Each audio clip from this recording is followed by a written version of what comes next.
फेऱ्या मारायला लागतात का वाटतं महाविकास आघाडीतल्या अनेक लोकांचे अर्ज बाद झाले, कशा प्रकारे अर्ज बाद केले पुन्हा? मला असं वाटतं की ज्या प्रकारे उमेदवारांचे अर्ज बाद करण्यात आले आणि सरकारी अधिकारी निवडणूक अधिकाऱ्यांची मदत घेऊन ते करण्यात आले, तो ठाण्यातल्या वृषाली पाटील या ज्या आरो आहेत त्यांनी ज्या चुकीच्या पद्धतीने फॉर्मच्या बाबतीत घोळ केला, उमेदवार अर्जाच्या बाबतीत घोळ केला, त्याची तक्रार आम्ही काल निवडणूक आयुक्तांना देखील केली होती. आज आम्ही ठाण्याचे जे निवडणूक आयुक्त आहेत, जे ठाणे महानगरपालिकेचे आयुक्त आहेत, त्यांच्याकडे तक्रार केली आहे आणि आता त्यांनी मला आश्वासित केलेलं आहे की पुढच्या 24 तासाच्या आत त्या मॅडमवर कारवाई केली जाईल आणि त्याची चौकशी करून पुढच्या 24 तासाच्या आतमध्ये नवीन आरोंची नेमणूक होईल. आता चौकशी आणि कारवाई केली कुठे पुन्हा उमेदवारी मिळणार का? बघा, त्या मॅडम त्या ज्या कोणी लेडीज आहेत त्यांना असं वाटत असेल की हे झालं की त्यांचा विषय संपला. असं नाही, त्यांच्या पाठी आम्ही लागणारच आहोत. त्यांच्या प्रॉपर्टी पासून सगळ्याच्या इन्क्वायरी महाराष्ट्र नवनिर्माण सेनेकडनं केल्या जातील. माहितीच्या अधिकाराचा पुरेपूर वापर आम्ही त्यांच्यासाठी करू, कारण त्यांच्यामुळे अनेक तरुणांचं आयुष्यात बर्बाद झालं. पुढील 5 वर्ष पुन्हा त्यांना निवडणुकीची वाट पाहावी लागणार आहे आणि त्यांच्या या संगनमतामुळेच या सगळ्या गोष्टी शक्य झालेल्या आहेत. तो सगळ्यात महत्वाचं होतं की पुढची जर निवडणूक व्यवस्थित व्हायला पाहिजे असेल तर या मॅडमची बदली होणं खूप गरजेचं होतं, त्यांना त्या जागेवरनं हटवणं खूप गरजेचं होतं. आता आयुक्तांनी मला शब्द दिलेला आहे की 24 तासाच्या आत तिथे कारवाई केली जाईल. 24 तासाच्या आत जर कारवाई झाली नाही तर 25व्या तासाला आम्ही आयुक्तांच्या दालनामध्ये आमचं ठिय्या आंदोलन सुरू करू. अपेक्षित आहे की 24 तासाच्या आत या मॅडमच्या जागी नवीन आरोची नेमणूक होईल. प्रभागामध्ये देखील असा प्रकार झालेला आहे. तिथल्या प्रभागामध्ये असा प्रकार, प्रभाग क्रमांक 5 जे शिवाजीनगर मधला जो प्रभाग आहे तिथे अशाच प्रकारे चुकीच्या पद्धतीने फॉर्म बाद करण्यात आले. बळजबरी उमेदवाराच्या सूचक अनुमोदकाला घेऊन त्याचा फॉर्म विक्रम चव्हाण नावाच्या एका अपक्ष उमेदवाराचा फॉर्म बाद करण्यात आला. सो त्या देखील मॅडम व त्या तिथल्या देखील आरो ज्या लेडी आरो आहेत त्यांच्यावर कारवाई करण्याची आमची मागणी आहे आणि दोन्ही आरोंच्या बाबतीमधला निर्णय सकारात्मक 24 तासात घेतो असं आयुक्तांनी आम्हाला शब्द दिलेला आहे. कारण जोपर्यंत हे आरो तिथे आहेत तोपर्यंत ती निवडणूक फेअर होणार नाही अशी आम्हाला पूर्ण खात्री आहे. काही ठिकाणी उमेदवार मॅनेज झाले, त्याच्या संदर्भात काय कशा प्रकारची कारवाई केली?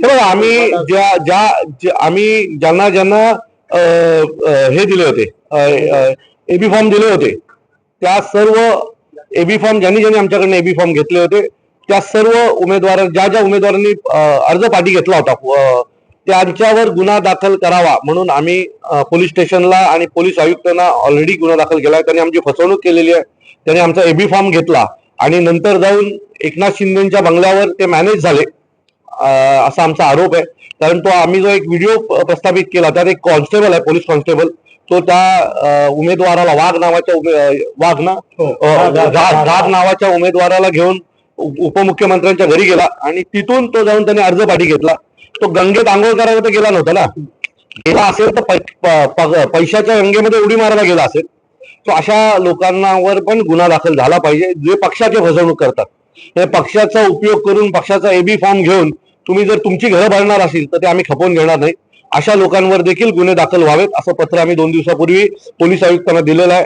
आज आरोंच्या बाबतीत आम्ही तक्रार केलेली आहे आणि जी निवडणूक या लोकांना एकदम सोपी वाटते ती निवडणूक सोपी होणार नाही ही गोष्ट सत्ताधाऱ्यांनी लक्षात ठेवा. आरोनी ज्या पद्धतीने तुम्हाला उत्तर सकारात्मक होते कारण ती उत्तर तुम्ही ह्या दालनात सांगितलं का? मी आयुक्तांना आणि काल निवडणूक आयुक्तांना जे काय घडलं ते सगळं दाखवलं.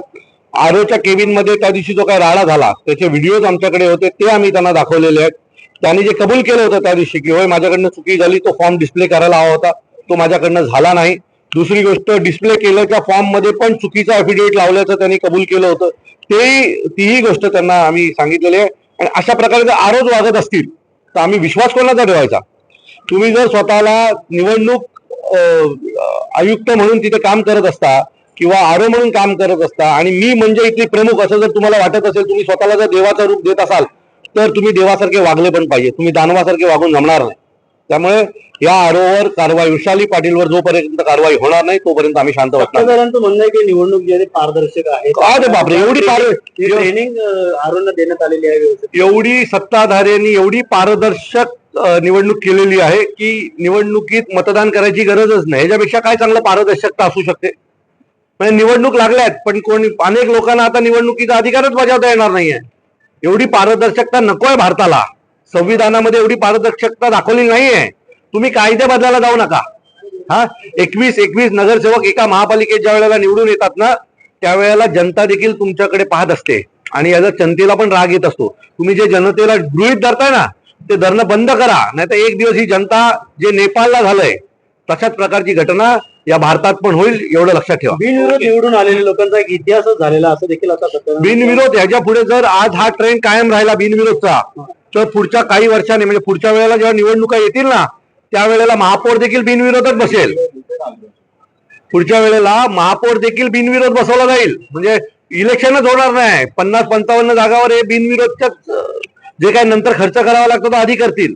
पैशाची काय मागणी करण्यात आलेली का असं समजतंय? काही जण माघार घेतलेली आहे, त्यांच्याकडे सगळ्यांनीच पैसे घेतले. तो कोणी असं गेलो म्हणजे फॉर्म भरेपर्यंत तो चुकीचा होता ज्याच्या विरोधात फॉर्म भरतोय.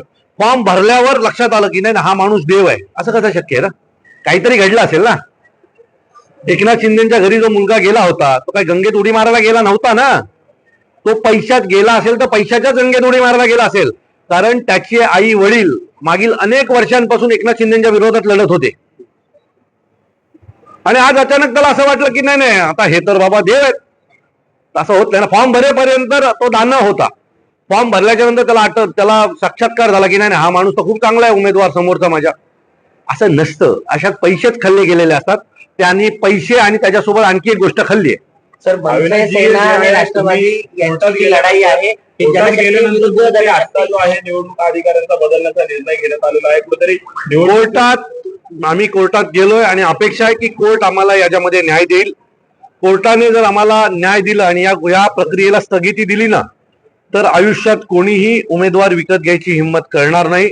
बिनविरोध इलेक्शन कुठे होणार नाहीत. कारण एकदा कोर्टाला देखील झटका द्यायला पाहिजे की बिनविरोध ठीक आहे, बिनविरोध आता आम्हाला स्टे द्या, 2 वर्ष चालू द्या केस, तेव्हा कळेल की उमेदवार विकत घेतल्याने काय होतं.